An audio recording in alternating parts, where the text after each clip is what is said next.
Yung interview dito sa NBI Director at pagmasdan ninyo, meron siyang bibitawan dito na tila, nako, mukhang nabuking eh. December 11 na inyo pong itinakdang imbitasyon ad testificandum ay huli na po ito kung sakasakali po o meron pa hong palugit na isa pa? Depende po sa mangyayari sa December 11. Kung mayroong pasabi again Si ano? Kung may pasabi daw anong pasabi? Si Purse? Anong Purse? Ted Filon, ha? Ito po yung kanyang interview dito sa NBI Director at pagmasdan ninyo, meron siyang bibitawan dito na tila, nako, mukhang nabuking eh. Ay pakinggan natin ha. Kasi dito alam nyo mga kababayan, hirap na hirap po magpalusot si NBI Director. Hindi, alam mo, napagtanong-tanong ko, ito daw NBI Director na ito. Matalino daw ho ito. Hindi, kasi alam nyo, maging justice ka ba naman? Naging justice ito dati. Para maging NBI dapat abogado ka. Pero ho ito, naging justice pa. Ibig sabihin, naging judge po ito. So sigurado ho tayong matalino itong mama na ito. Pero anong nangyayari? Bakit tila may ibang tonong ikinakanta ho ito si NBI Director? Siguro, mahirap talaga ho Mahirap po yung sitwasyon niyang naiipit. Panoorin po natin ha. O, pasok. Good morning po, Director. Good morning. Good morning, Manong Ted, sa mga nakikinig sa atin. Opo. Sir, pwede ho ba natin munang liwanagin? Ito pong subpinang ito, ano ho ba ang pinanghuhugutan nito? Meron na ho bang formal complaint laban dito po sa inyo pong inyong iniimbitahan na si VP Sara? Wala pong formal complaint pa sa kaming Nako, grabe. Isipin nyo, wala naman talagang formal complaint. Meron kayang informal complaint. Hindi. Gago! Hindi kasi wala daw formal complaint na natanggap itong si Director Santiago. Ha? Wala daw ho itong natanggap na formal na nagrereklamo doon sa alam mo 'yon, doon sa press con ni Vice President Sara Duterte na kung saan may binanggit ho siya na pag ho siya ay pinatay ay may inutusan na siya na pumatay doon sa Mar, yung kay Marcos Araneta at saka si Romualdez. Ayan, tanong, may nagreklamo ba?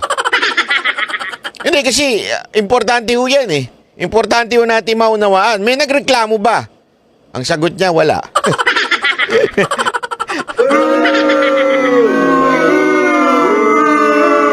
Manong Ted, ang dapat mong sinunod na tinanong, may nag-utos ba? Yan ang tamang tanong, Manong Ted. Kasi yung sa nagreklamo, wala So, meron na bang nag-utos sa'yo?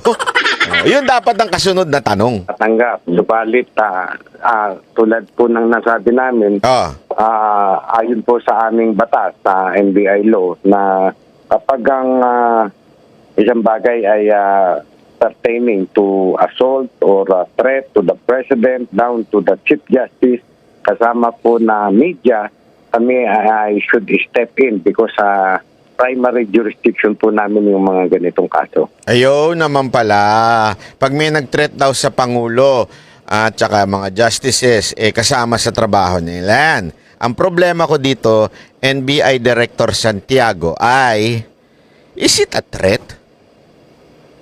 Is it a threat? Yun ang dapat nating tanungin. Tama ko kayo May ayon sa inyong batas, yan ay inyong trabaho na imbestigahan. But the real question, meron bang threat si VP Sara Duterte kay Pangulong Marcos? Meron po ba siyang threat? Di ba ang sinabi lang niya, pag siya ay pinatay, tsaka lang ho siya magpapunction o mag-activate yung kanyang inutos.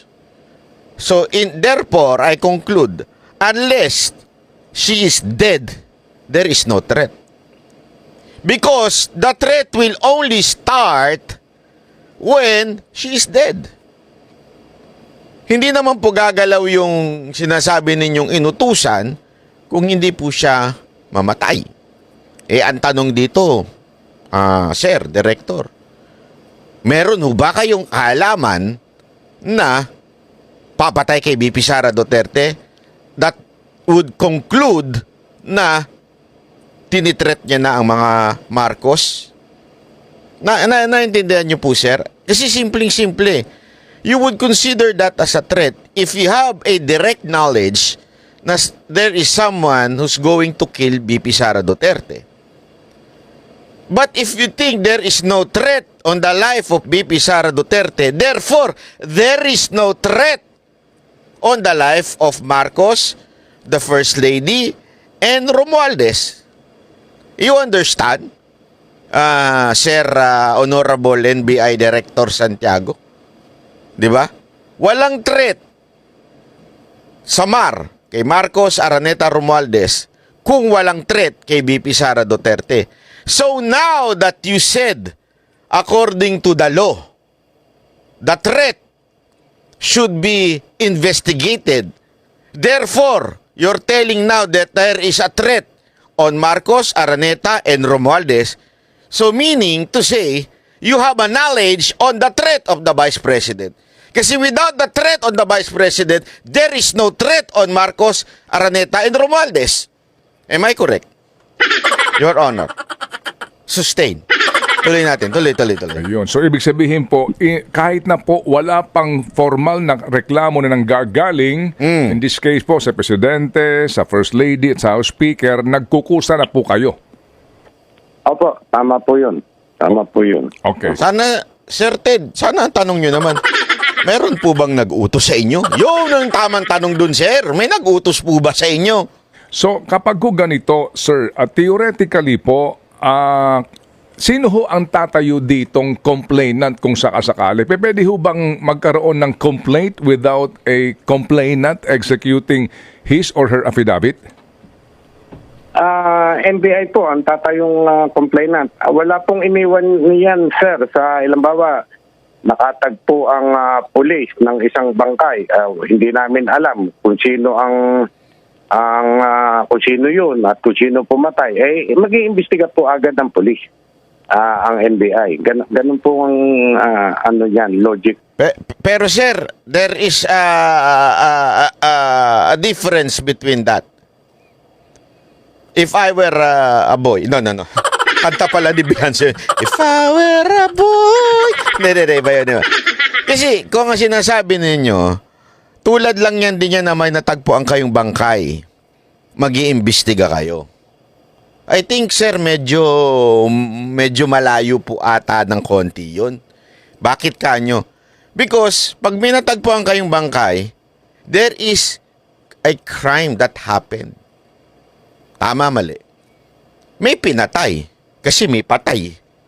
So, maybe there's a murder or maybe it's accident or maybe intentional. So, doon po kayo papasok. Di ba ho? Doon po kayo papasok at doon po kayo mag-iimbestiga. Tama, mali, sir. Pero, on this issue, walang crime na nangyayari. O walang crime na nangyari. So why would you investigate in the first place if there is no crime? So, yung analogy nyo po, sir, medyo lumiligwak ng konti. Naintindihan ko, sir. Naiipit na kayo sa sitwasyon. Napag-utusan na kayo, sir. Naintindihan ko yun. Maganda siguro kung ako sa inyo. Kung ako ang PR nito ni NBI Director. NBI Director, pwede mo akong i-hire. Walang bayad. If I were your PR, maganda, sir, hindi na lang po kayo nagpapa-interview. Maganda, nagbibigay na lang kayo ng official statement. Kasi pag nagpapa-interview kayo, madadali kayo, sir. Maniwala ko kayo sa akin, madadali ko kayo. Unless, yung nag-i-interview sa inyo ay kasama ninyo. Alam nyo na ibig ko sabihin, yung kasamang mag-i-interview.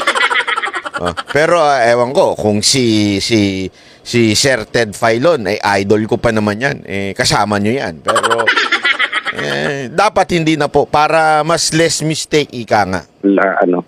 Apo. Yun po ang kahalintulad nito. Pero wala po namang wala po namang pagbabawal kung mismong ang pangulong mismo o ang first lady o house speaker ang mag-execute ng affidavit complaint. Wala po. At mas maganda nga po 'yun kung sila po ay mag-execute ng affidavit ng complaint affidavit.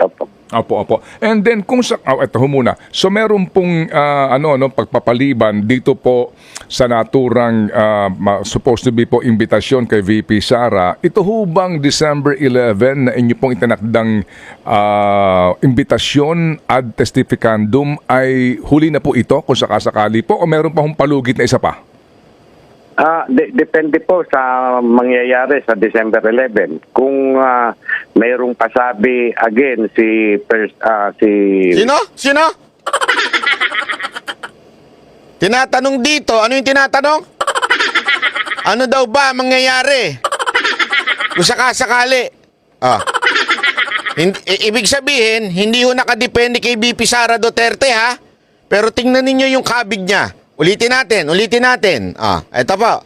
Malinaw na malinaw.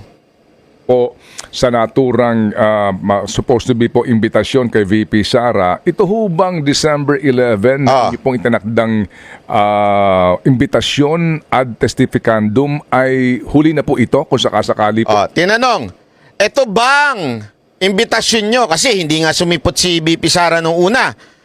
Ito na ba'y huli ninyong imbitasyon kay VP Sara Duterte?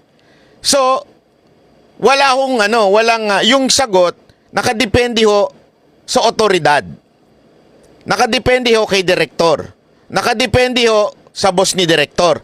Hindi ho nakadepende kay VP Sara Duterte. Pero tingnan ninyo yung sagot ni NBI director ha. O meron pa hong palugit na isa pa? Depende po sa mangyayari sa December 11. Kung mayroong pasabi again si kung may pasabi daw anong pasabi? Si Pers? Anong Pers? Sinong Pers yan? Dito booking na booking. Kung may pasabi si Pers, ito yung word na ginamit niya, pasabi. Ibig sabihin, may utos. Pasabi. Kung may utos, may pinasabi, si first, biglang binawi niya. Sinabi niya, si Vice President. si Vice President. May pasabi si Vice President. Si Vice President ang magdidesisyon tungkol doon sa kanyang response ninyo. Kasi yun ang tinatanong ni Ted Filon eh. Ano ang gagawin ninyo, NBI Director? Kung sakasakali, hindi pa umaten sa 11 si VP Sara Duterte. Tapos ang sagot niya, depende kung may pasabi si Vice may pasabi si Vice President. Siya ang nagdesisyon kung anong gagawin nyo. Ay, nabuking kayo dito.